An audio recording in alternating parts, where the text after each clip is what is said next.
to one on the ferry. A famous artist, no less, but we'll see if we can rope him into an interview later on. Now, let's go to the phones. Caller, you're on KBF-FM. Hi, Pat. It's Rose. Why, hello, Rose. What's on your mind? I know who that famous artist was. It was AlanWake, wasn't it? He's my favorite writer. Well, Rose, I just saw him at the diner. Oh, I am so excited he's here. I'm sure he's glad to be here, too. Well, folks, I guess the secret's out. This is Pat Maine on KBF-FM, and now some music. Great. So much for keeping a low profile.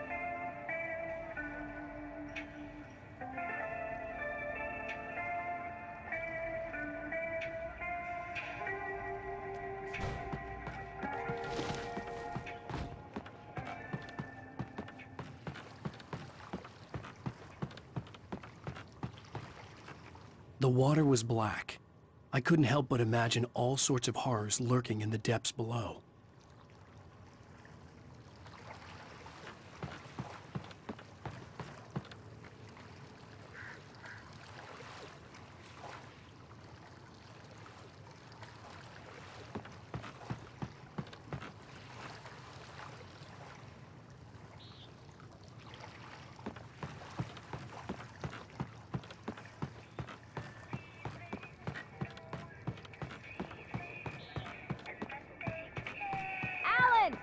Alan, where are you?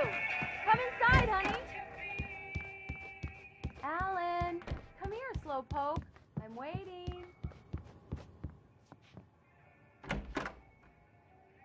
Surprise! Alice? What is this? I guess I have a small confession to make. I thought maybe you could write here that a change of scenery would get you past— Damn it, Alice! Everyone keeps— Hey, just hear me out! There's a local doctor, Dr. Hartman. I read a book of his. He has a private clinic here. He specializes in helping artists. Maybe— So now you want to get me committed? No, it's not like that. That's not— Alan? Alan? Just don't! I don't want to hear it! God damn it, Alice! God damn it! I knew she wouldn't follow me in the dark.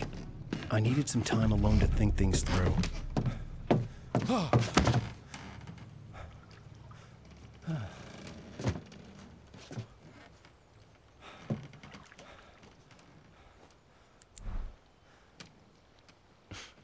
Damn it.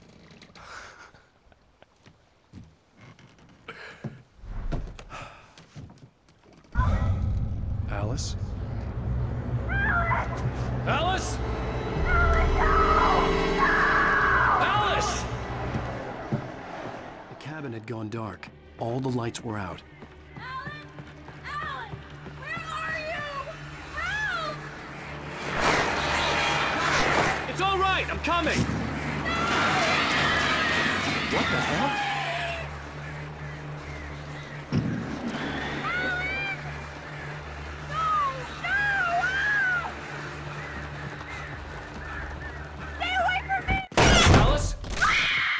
Alice?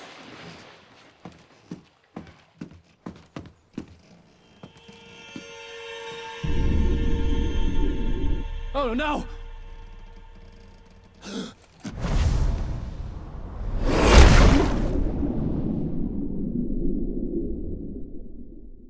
Keep going. Wake up. Alice?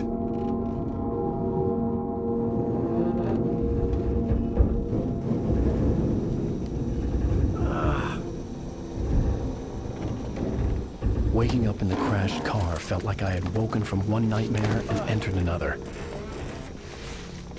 I couldn't remember how I got there.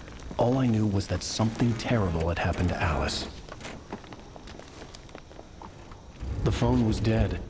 I'd have to find help on foot.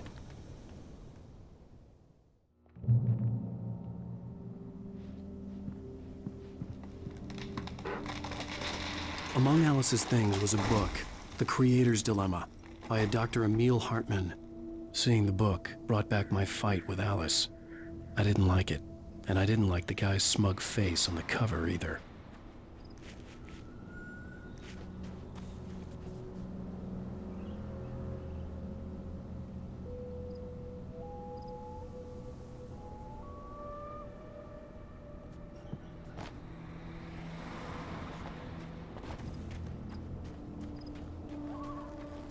The gas station was my best bet. They'd have a phone I could use. It looked like a long hike through the forest to get there.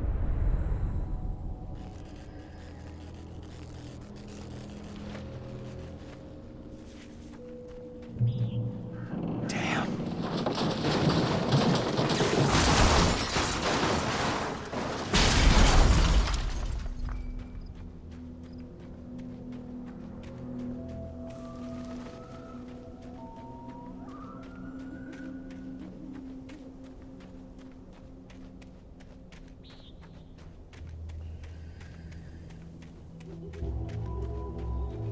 Hello?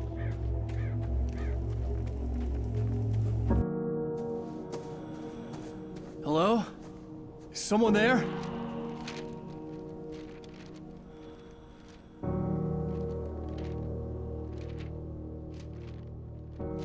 The loose sheets of paper were pages from a manuscript entitled Departure. That was the name I planned to use for the next novel I had never gotten started. I was named the author. I hadn't written it. I couldn't remember writing it. In the scene on the page, the hero was attacked by an axe murderer in the woods at night.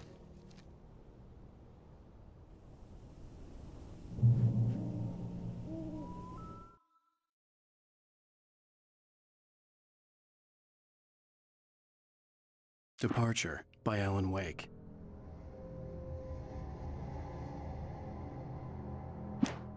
The man turned to face me.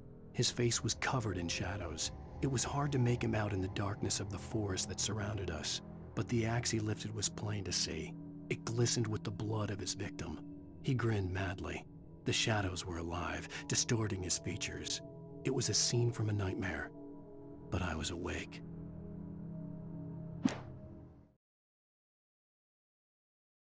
I heard them before I saw them, swooping down from the sky and screeching as they came. I spun around just as the cloud was upon me. For an instant, I stared into 100 dead eyes, black pearls glittering in the darkness. I raised the flashlight and the swarm exploded like fireworks. Feathers burned, turned into ash. I couldn't hear my scream above theirs. At first, I kept finding the pages as if by accident. The book I couldn't remember was either a terrible and true prophecy or an act of creation that had rewritten the world. I began to hunt the pages feverishly, for they held the answer to the mystery. With it, I could save myself. With it, I could save Alice. I stepped into the gas station's garage. It was dark and quiet. The place was a mess. It looked like someone trashed the place or that there'd been some kind of fight. Light spilled into the room through an open door at the back, and I made my way toward it. Without any warning, I was blinded by a bright light. An old portable TV on the shelf had come alive by itself. Impossibly, I could see myself on the screen, talking like a madman.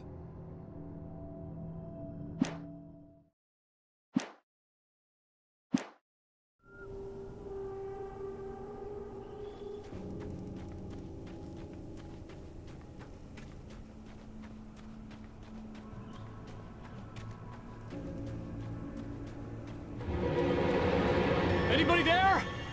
Please, I've been in an accident.